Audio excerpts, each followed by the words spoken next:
I said, excuse me. Welcome to the first of several videos covering some of the town festivals in Utah Valley. Every town has one, and they all share a lot of similarities. There's usually a carnival, a parade, a 5K run, a car show, and fireworks at the end. And because they all have those, we'll be skipping them and focusing on the unique events for each festival. Welcome to Springville, Utah, nicknamed Art City.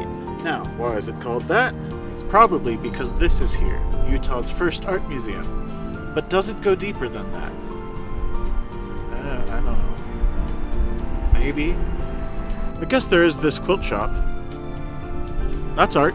There's also this art gallery and this old-style pharmacy. You know, the sort where you can get your prescription opioids and a handmade milkshake to wash them down. And that really brings me to the big point of Springville.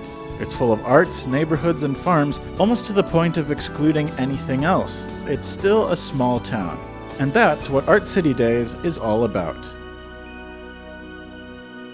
First up on the list of events, the craft fair. We have to go to Master Mortimer's magical marketplace. Perhaps, if I answer his riddles 3, he will give me the trick to divination. And oh, how happy I will be then. These were all acclaimed wizards. Cool. Yeah, they murdered all of them. More of a bonking stick. He's a bad wizard. This is a sexy rock. That's right, Racheal finds rocks physically attractive. I guess everyone's into what they're into, but my goodness. Racheal's husband, if you're watching this and you don't have a rock salt lamp in your bedroom, consider now the effects that getting one could have. You're welcome. This fair really has something for everyone. For the women folk, there are pretty clothes and jewelry and crafts. Look at all these braziers. And for the men folk, there's swords and jingoistic Americana merch. I really like octopuses. They're very cool and very interesting creatures, and I feel like they're visually fascinating as well. At these craft fairs, there's a severe lack of octopus representation. That's fair. If there were more octopuses at festivals in non-coastal locations that aren't next to the ocean, where the octopuses are, America would simply be a better place. I can't explain it, but that kid licked his ice cream cone at me. It was like...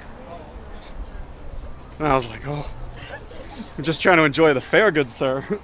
She has standards. Oh my gosh, I feel so empowered. Beauty begins the moment you decide to be yourself. Coco Chanel. Hipster goth Disney princess shirts. They're present at every event. Every festival, there is at least one stand that sells these shirts. Last year at Provo's festival, there were 3 different stands at the same fair selling them. I don't know why. I don't know why. Yeah, so do you know the origins of those? I do actually. So, okay, it goes back to like 2012 Tumblr. Uh-oh, she said the T word, which means it's time to stop caring. I need food. That side. They have fish and chips. Wait, they have fish and chips? Yeah. If you don't waddle toward your New Zealand food, can you truly say you've had it? Let me just say this. The mark of any good festival is the presence of funnel cakes. So we knew it was a good fair. Mission accomplished. But it still had the problem that most fairs and food trucks in general have, which is that everything was overpriced. The prices have gone up dramatically since the last time I ordered from them. I think I'm just not going to get anything. That's fair. It's too hot to eat. On the other hand, these food trucks do tend to have pretty high-quality, authentic foreign food. Now these are chips. See the width there? The width with the shallow depth? That's a chip. Anyone who tells you anything other than those dimensions are chips, lying. Revived by the $5 lemonade. It better freaking revive me. It better add 5 years to my life. But there was more to Art City Days than the craft fair at City Hall. Next stop, the elementary school gym for a quilt show. This is pretty, like it's definitely beautiful, but whoa. This one's called I'm in my mid-20s and I discovered quilting. This does seem like a young person. This does read young person. Because also, look up there, they have like a hieroglyphic pattern there. Yeah, this is I got an Egyptology degree. Can I borrow your glasses? As you can see, we have quite a wonderful quilt here. Yes, as you can see, It's quite a bit of texture. They even have the indentation on the straw, really quite wonderful. And when you take into account the obvious quilting pattern shortage of November 2021, it really becomes quite astounding that they were able to get anything done at all, let alone something of this magnitude. Overall, it's quite a wonderful show, and I do think we'll be here next year for some lovely pieces. Oh, heaven's sakes. More jingoistic Americana. What more could you ask for? Are you kidding? Look at that. Affected. This is a really, really cool quilt. Bold, dark saturated colors. I very much enjoy that. But then also, you can tell all of the scenery is cooler because of the Japanese. And as we all know, being Japanese makes all landscapes cooler, apparently. Yeah, I guess technically this one's probably more impressive, The fact but that it's a composition, if that makes sense. Well, and also that there's so many different, here on the squares, maybe there's just so many different types of fabric, Whereas the Egypt one had 3 different types.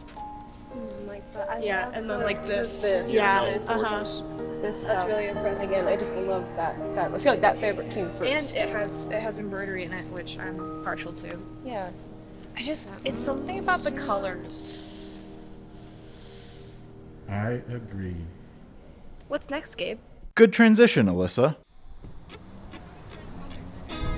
We're in the tough part of town. The next festive center was perhaps the strangest, a motorcycle show at a building made of shipping containers, which itself looks out of place, entirely surrounded by suburban development and farms. They have a ramp. Are they going to do a jump? What? Are they going to do a jump? A big jump? Probably. I want to see that. I don't know when. For homemade jewelry is astounding. Never ending. Tar's melting. He's trying his best. Look, this rocket has a rear gunner position. Don't, you will burn. Oh yeah. This actually reminds me a lot of my last hometown, Olympia, Washington. It feels like it was sort of put together by hippies who had a bunch of screws and glue. I think it's actually quite lovely. No, yeah, that's not necessarily a bad thing. Hippies are some of the best artists there are. They spend most of their time creating beautiful things instead of bathing. This whole freight rustic aesthetic is pretty cool until you get into the bathrooms, and instead of being aesthetic, it just looks like if you touch anything, you're gonna get tetanus. On your bottom. Butt tetanus. We were about ready to leave, but on our way out we saw something truly surprising. That's right, Tom Holland was there celebrating Art City Days. Yeah, I guess that's what you gotta do when there's no really tall buildings. it's true, especially here in Utah. Yeah, for sure. Had Tony Stark drop me out of his jet. Oh, no way. So it turns out Tom Holland isn't all that interesting to talk to in real life.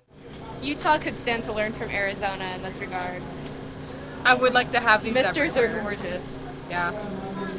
Mr. What? Your mom. I like when amusement parks have them. What are we doing here? Is this an album cover? The last event we want to have a look at is this.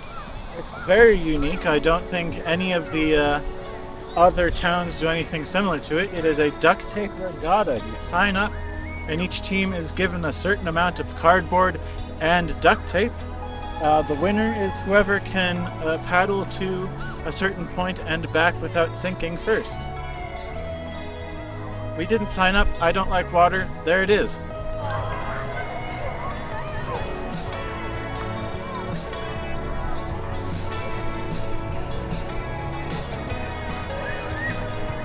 So there it is, Art City Days, an artsy event from the small town of Utah County. What are your final thoughts, Gabriel? I just said that.